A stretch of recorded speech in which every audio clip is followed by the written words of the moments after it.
عورت کی خوبی، عورت کا حسن اور اللہ کی نگاہ میں عورت کا مقام کب ہے؟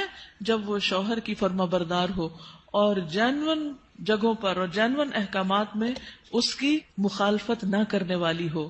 نبی صلی اللہ علیہ وسلم نے فرمایا بہترین بیوی وہ ہے جس کی طرف تم دیکھو تو وہ تمہیں خوش کر دے، جب تم اسے کسی بات کا حکم دو تو بجا لائے، اور تمہاری عدم موجودگی میں تمہارے مال اور اپنی ذات کی حفاظت کرے.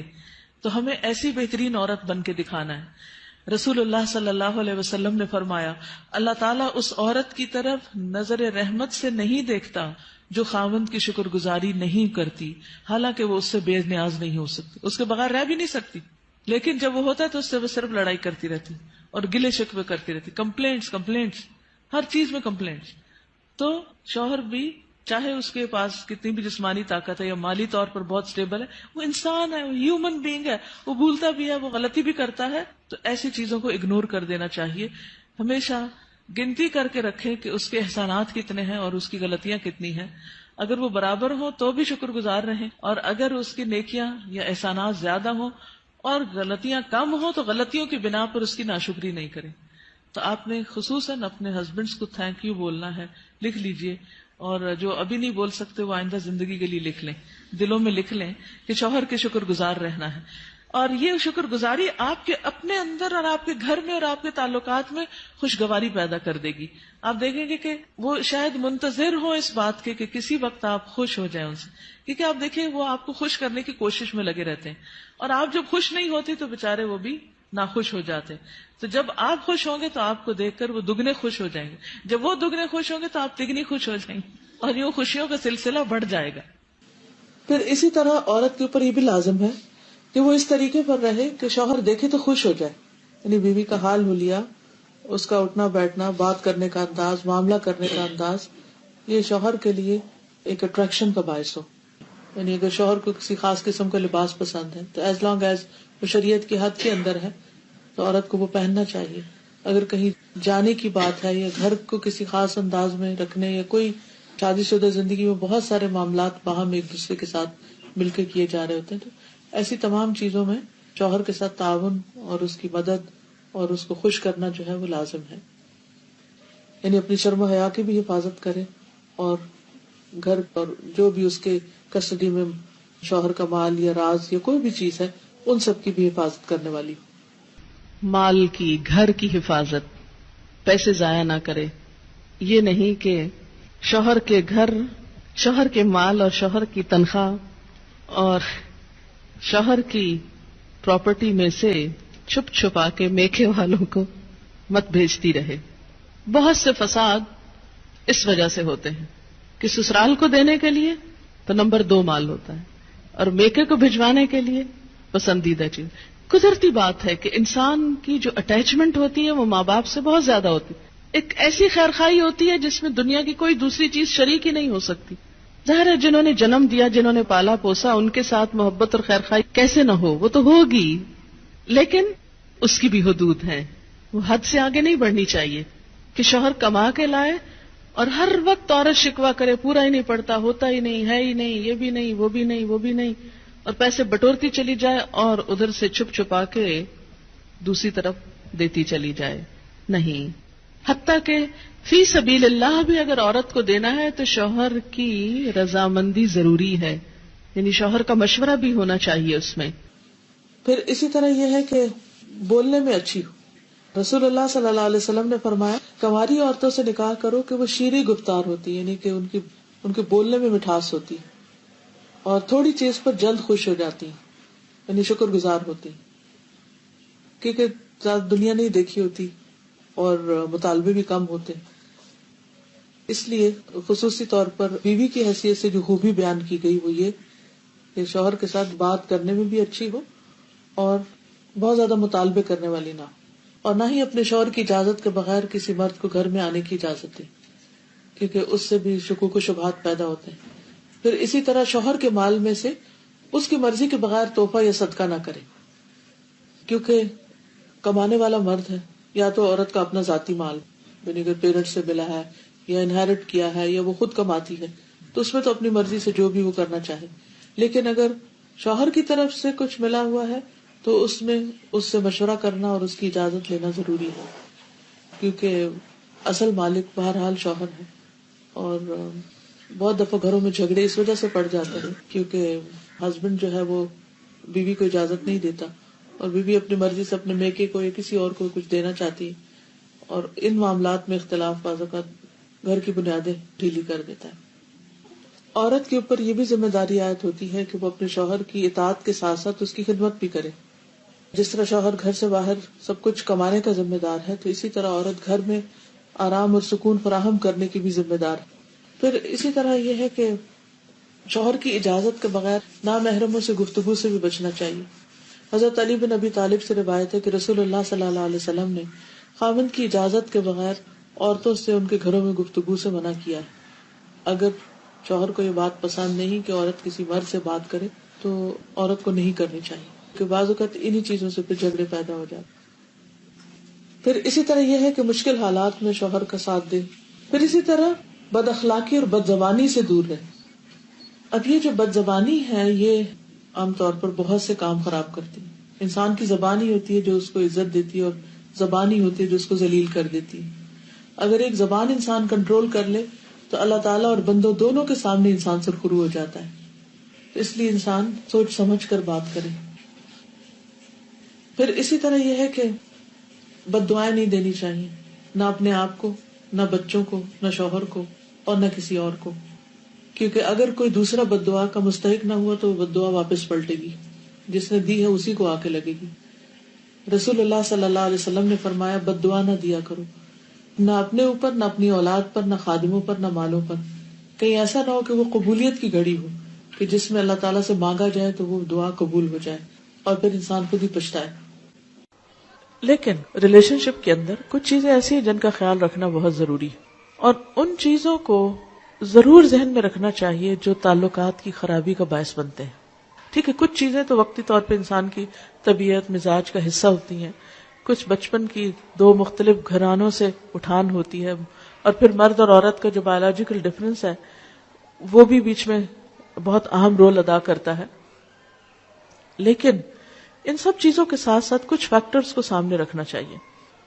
اس میں جو چیز عموماً خرابی کا باعث بنتی ہے وہ بدگمانی ہے. جب کسی پہ شک ہونے لگتا ہے تو وہ شک انسان کو ختم کر دیتا ہے، انسان کا چین لوٹ لیتا ہے. ہسبینڈ وائف کے درمیان محبت کو قائم رکھنے والی چیز اعتماد ہے. جب تک ایک دوسرے پر اعتماد اچھا ہوتا ہے تو خواہ ایک دوسرے سے دور بھی ہوں تو کچھ مشکل نہیں ہوتی، دونوں اپنی اپنی جگہ سیٹسفائیڈ ہوتے. لیکن قریب رہ کے بھی اگر بد اعتمادی کی فضا آ جائے، شک آ جائے تو خوشیاں ختم ہو جاتی ہیں. اس لیے حد الوسع یہ کوشش کرنی چاہیے کہ ان کاموں سے بچا جائے جو ایک دوسرے کو پسند نہیں. جو چیزیں ہسبینڈ کو پسند نہیں، بیوی کو ان سے بچنا چاہیے. اسی طرح بد اعتمادی، اعتماد کے ساتھ ساتھ تنگ نظری سے بچنا چاہیے، نیرو مائنڈڈ نہیں ہونا چاہیے، اور ایک دوسرے کے ساتھ ایک دوسرے کی چھوٹی چھوٹی بات کو مائنڈ نہیں کر لینا چاہیے. کیونکہ بعض اوقات جب شادی ہوتی ہے تو دونوں میں سے کسی ایک کی یا دونوں طرف کی ایک پوزیسو ایٹیٹیوڈ جو ہوتا ہے کہ بس دوسرے شخص کا سب کچھ ہی میرا ہے. اور جب ہم دوسرے سے محبت کرتے ہیں یا محبت کا اظہار کرتے ہیں تو پھر ہم کیا چاہتے ہیں کہ یہ شخص بس اب کسی اور کی طرف توجہ نہ کرے. اگر شوہر ہے تو اگر وہ ماں سے بھی بات کرے گا تو بیوی کو کھلنے لگتا ہے کہ ماں کا سر ماتھا کیوں چوم رہا ہے. اگر بہن بھائیوں سے بھی بات کرتا ہے تو وہ بھی بعض اوقات برا لگنے لگتا ہے. یہ تنگ نظری نہیں ہونی چاہیے، دل کھلا ہونا چاہیے. جو محبت میں آپ کا حصہ ہے وہ آپ کا ہے، بیوی کی جگہ اور کوئی نہیں ہو سکتا. لیکن یہ بھی یاد رکھیے کہ جس ماں نے تکلیف اٹھا کے جنم دیا ہے اور سالوں سال دعائیں مانگ مانگ کے اس کو پالا ہے اور بڑا کیا ہے اور اس منزل تک پہنچایا ہے کہ جب وہ کامیابی کے ایک اعلیٰ منزل کو پہنچا تو اب آپ کے ساتھ اس کا ریلیشن شپ ہو رہا ہے، تو جس نے یہ ساری منزلیں طے کی ہیں اس کا حق اپنی جگہ ہے. اس حق کو کبھی فراموش نہیں کرنا چاہیے، بلکہ شوہر کی مدد کرنی چاہیے کہ وہ اپنی ماں کا خیال رکھ سکے اور اس کا ساتھ دینا چاہیے. اگر وہ کسی قسم کی کمی کوتاہی کر رہا ہے تو ایک اچھی بیوی کی خوبی یہ ہے کہ وہ اس کو توجہ دلائے کہ تمہاری ماں تمہارا انتظار کر رہی ہے.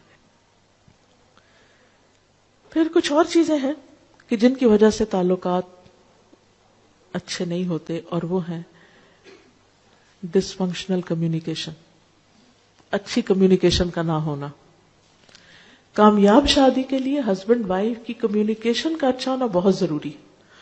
اور اگر ابھی تک ہم نے کمیونیکیشن کے گر یا سکلز نہیں سیکھے تو ہم میں سے ہر ایک کو سیکھنے چاہیے. کچھ انسان کے دل کی ضروریات ہوتی، یہاں ایمان ہونا چاہیے، اسپرچولیٹی ہونی چاہیے.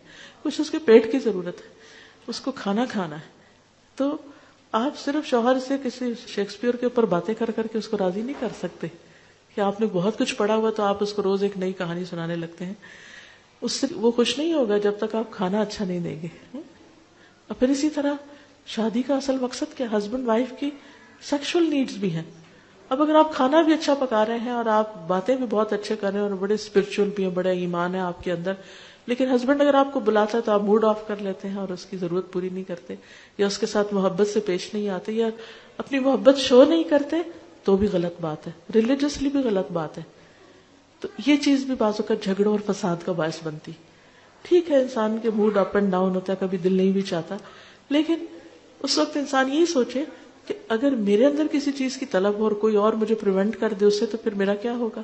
تو اس وقت مجھے اگر نہیں بھی ضرورت اور ہسبینڈ کی ایک ضرورت ہے تو دونوں کے درمیان جب ہی نبھے گی نا جب ایک دوسرے کی ضروریات کا خیال رکھیں گے. تو جب انسان کبھی اپنے من کو مار کے دوسرے کو خوش کر دیتا تو اللہ تعالیٰ اس کے عوض اس کو اس سے بڑی خوشی عطا کرتا ہے. تو ان چیزوں کا خیال رکھنا ضروری ہے. پھر اسی طرح یہ ہے کہ بے تکلف ہو لیکن شاؤٹ نہیں کریں ایک دوسرے پر. احترام اپنی جگہ قائم رہے، کیونکہ چیخ چلا کے بات کرنا، دور سے شاؤٹ کرنا، اس سے بھی ایک دوسرے کے لیے بعض اوقات دل جو ہے وہ ایک دوسرے سے تنگ ہونے لگتے ہیں. پھر ایکیوزنگ بہیویئر نہ ہو کہ ہر چیز میں آپ تو ہم کو ٹائم ہی نہیں دیتے اور آپ تو بہت ہی مصروف رہتے ہیں اور آپ تو ایسا ہے اور ویسا ہے. جب آپ ایکیوزنگ ٹون میں ہر وقت بات کرتے ہیں تو دوسرا بیزار ہونے لگتا ہے.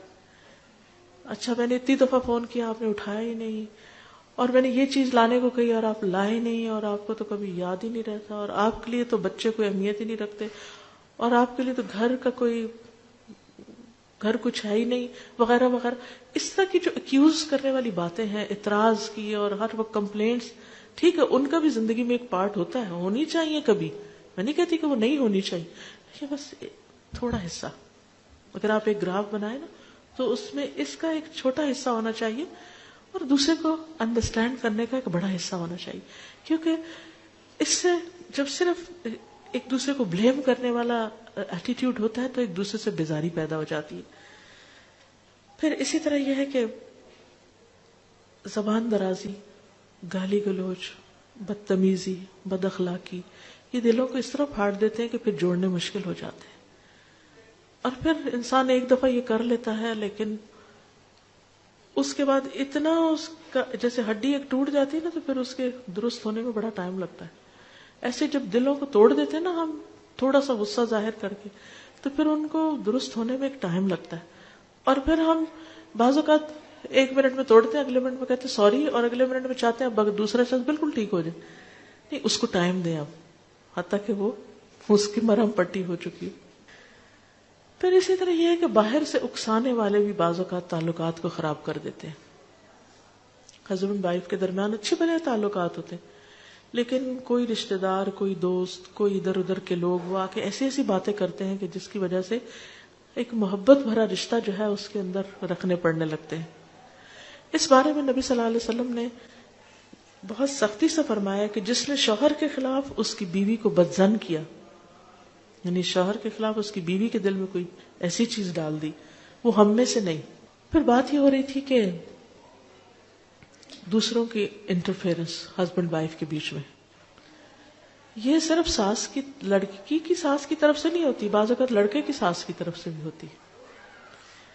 ہم مائیں بعض اوقات بیٹیوں کا پیچھا کیے رکھتی ہیں اور چھوٹی چھوٹی بات میں ہم انٹرفیئر کرتے ہیں. اچھا کیا کھایا تھا، کیا بنایا تھا، کہاں گئے تھے، یہ ملا کہ نہیں ملا، ایسا ہو گیا یا نہیں ہوا. ان باتوں کی وجہ سے بعض اوقات بہت گڑبڑ ہو جاتی ہے. بچوں کو ایک فریڈم دینی چاہیے کہ آپس میں ایک دوسرے کے ساتھ انڈرسٹینڈنگ کریں، کیونکہ ہم محبت کر رہے ہوتے ہیں لیکن الٹا دشمنی کر رہے ہوتے ہیں. ایک اور حدیث میں آتا ہے عورت شوہر کے معاملے میں کسی دوسرے کی بات نہ مانے، کسی دوسرے کی، حتیٰ کہ پیرنٹس کی بھی. آپ کو پتا ہے کہ والدین کی اطاعت فرض ہے. اللہ تعالیٰ نے قرآن پاک میں کیا کہا؟ اللہ کی عبادت کرو اور ماں باپ کی بات مانو. لیکن جب ایک عورت کی شادی ہو جاتی ہے تو اب اس کے لیے اس کا اصل گھر کون سا ہے؟ شوہر کا گھر ہے. اور اب اس کے لیے والدین کی اطاعت سیکنڈری ہے، شوہر کی اطاعت نمبر 1 ہو گئی ہے.